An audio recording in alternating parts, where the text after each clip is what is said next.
12 vite nuk mjaftuan që institucionet të përfundojnë punimet në ndërtimin e teatrit dhe bibliotekës në Tetov dhe si rjedhoi edhe këtë vit artistët e Tetovës nuk do të kenë mundësi që shfaqjet teatrale t'i planifikojnë dhe t'i realizojnë në objektin e ri. Prolongimin e punimeve e ka paralajmëruar Ministri i Kulturës dhe Turizmit Zoran Ljutkov, duke ju përgjigjur televizionit Shenja.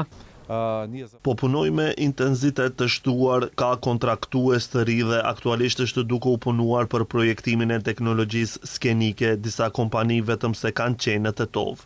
Për këtë vit ka rreth 57 milion denar në dispozicion dhe kuptohet që për shkak të vonesave të shkaktuara nga qeveria e kaluar, mendoj se afati do të shtyhet për një vit ose një vit e gjysmë. Punimet për ndërtimin e objektit të ri të teatrit dhe bibliotekës në Tetov kanë filluar para 12 viteve dhe të njëjtat sikurse tani janë prolonguar edhe vitet e kaluara. Prolongimi i fundit ka ndodhur në vitin 2024 kur tashmë ish Ministri e Kulturës tha se objekti në fjalë do të lëshohet në përdorim në vitin 2025.